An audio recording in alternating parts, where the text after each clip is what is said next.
Welcome back, and you'll have to excuse me in advance if my throat is a little bit scratchy.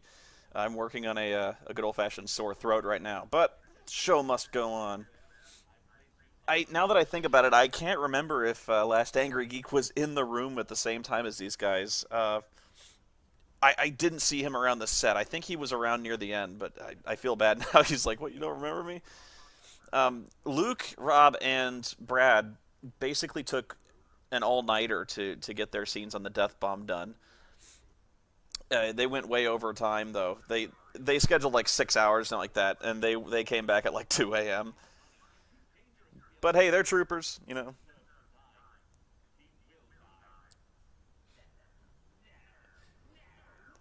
I thought this was a bit cheesy even for this scene, but it's saved there.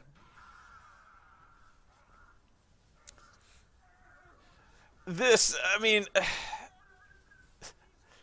it's a bit of a low-hanging fruit, but still one well worth ripping off the tree and smashing it till it's pulp.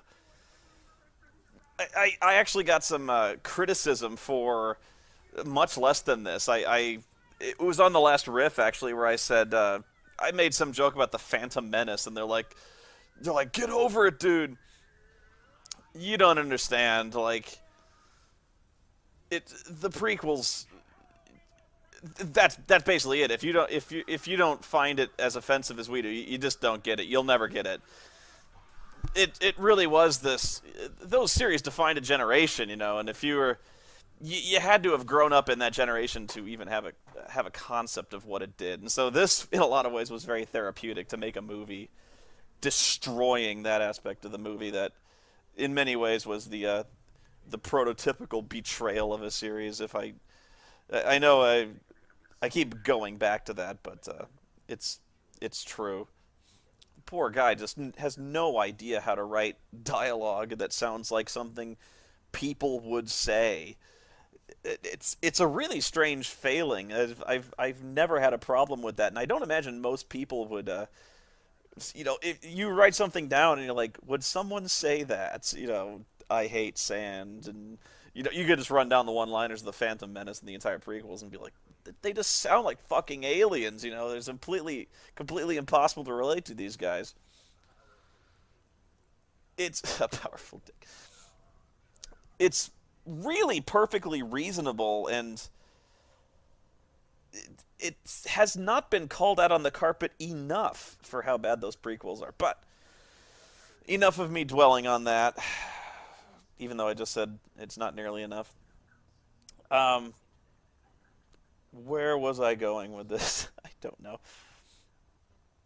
I really think this is some of the best written stuff, actually. I mean, you may consider it just kind of just a parody of some of the prequel scenes, but actually it's not bad as kind of a it's a lot of critics without naming names are they like what they do here, but they kind of consider it a platform to doing what they really want to do, which is make movies, which is it's that's why I bought a camera in the first place, is I wanted to do movies, or something in that regard.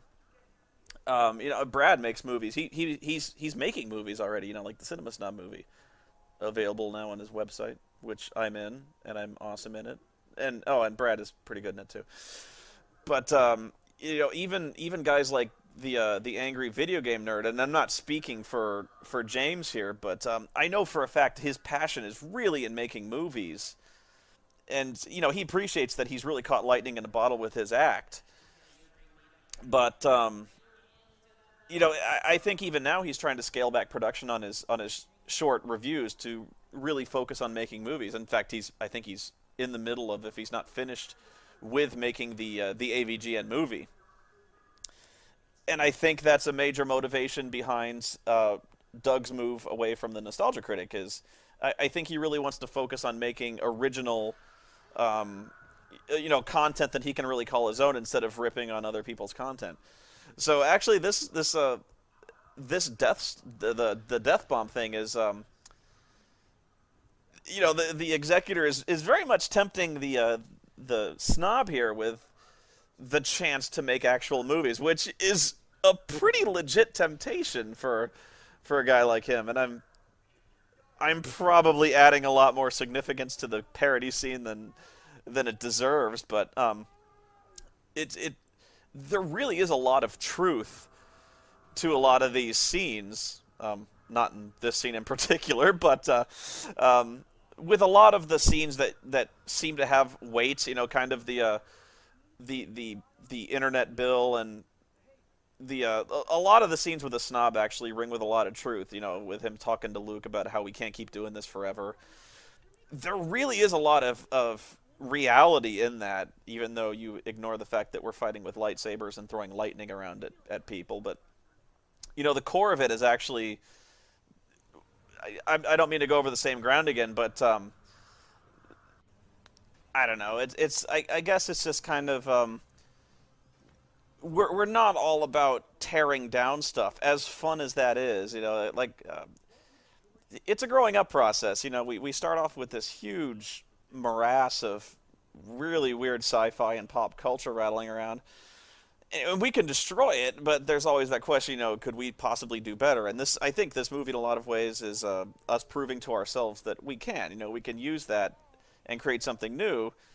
And in a way, this is helping us grow as writers, being able to recognize what goes wrong with movies and stuff like that. And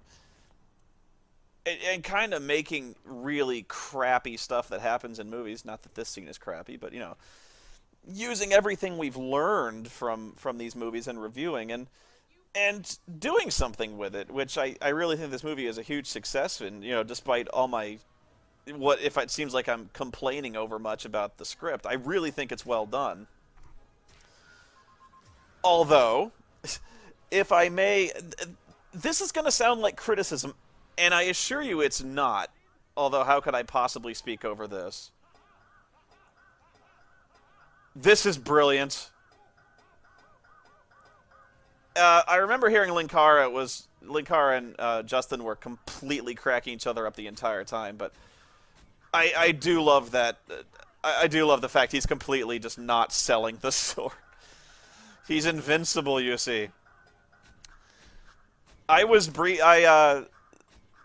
didn't know this is what they were shooting at the time, so I kind of headed down the stairs. I saw Justin emerge with his shirt off, and I promptly walked right up the stairs.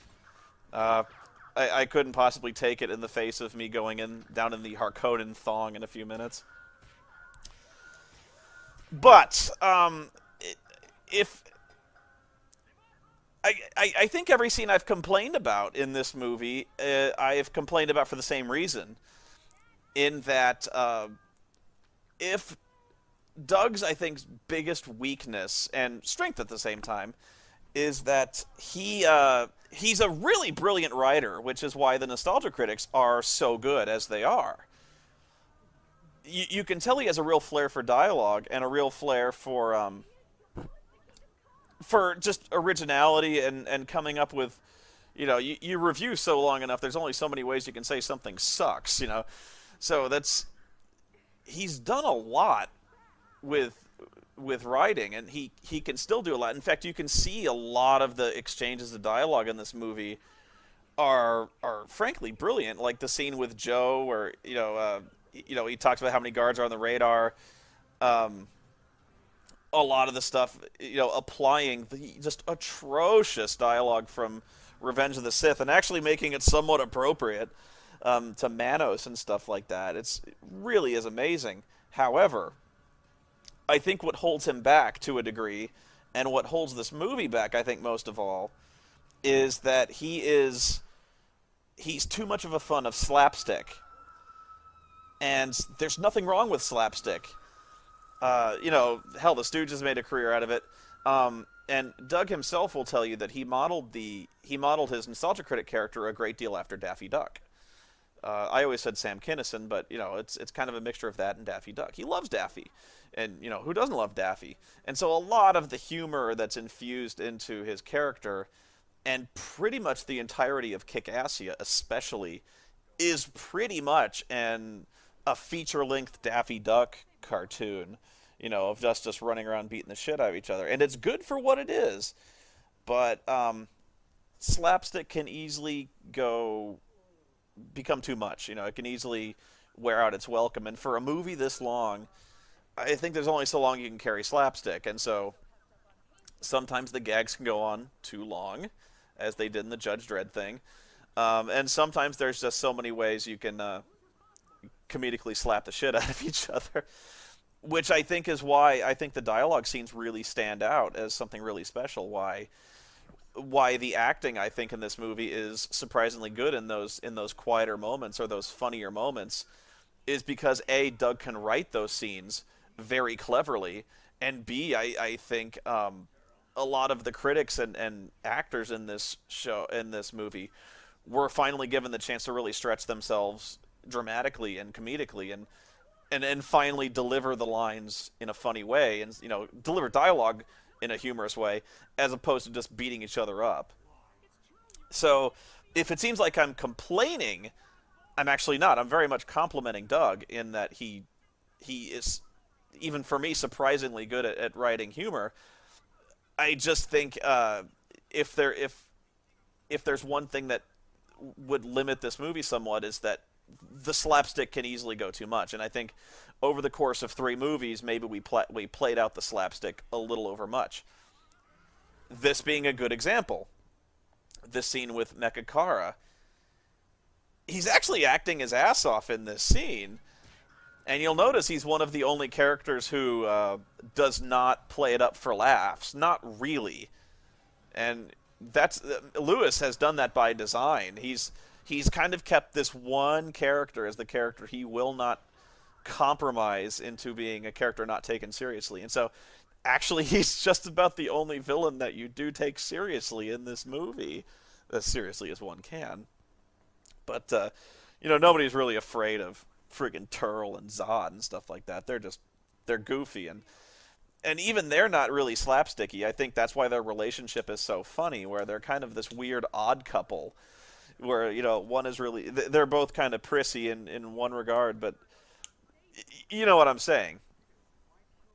And yeah, I'll admit to hypocrisy right there when it comes to writing a lot of slapstick. Hey, agreed. But actually, you'll notice that I think a lot of us are kind of moving past the lowest common denominator when it comes to humor. So it's me and a lot of the stuff I do at the end of like Final Fantasy. Yeah, that's slapsticky and stuff like that. But I actually really do try to, despite the extremely prevalent profanity in my reviews, I actually do try to bring a level of analysis to the to reviews and stuff like that, where I just kind of cut loose every once in a while with the beating the shit out of people. I am not making much sense, am I? But that's why you experiment with movies like this, is to see what works and to see what doesn't. You can go easily too far in some directions, but it's like in Ultimate 9, I really did attempt something new, and I don't know if I'm the first guy to do this, but to I was kind of uncomfortable with the scene I wrote in Ultimate 9, where the scene where I get quote unquote real, which is pretty much real, and it's actually kind of a if I do say so, kind of a heartbreaking moment in the sense that you really get the feeling why I'm so attached to those games. And so I really wrestled with whether or not to do that, whether or not to just play up the slapstick and get into like a slap fight with the Guardian and stuff like that, or I could try to get sort of real with this one and explain, you really had to understand what was going on with that. So I don't know.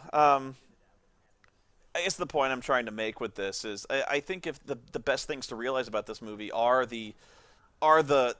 really the acting and the dialogue in this movie, because I think this really proved that we can pull it off, and we did. And I think we're better than slapstick in a lot of ways. As fun as that is, I'm very proud of what we accomplished in terms of the comedy.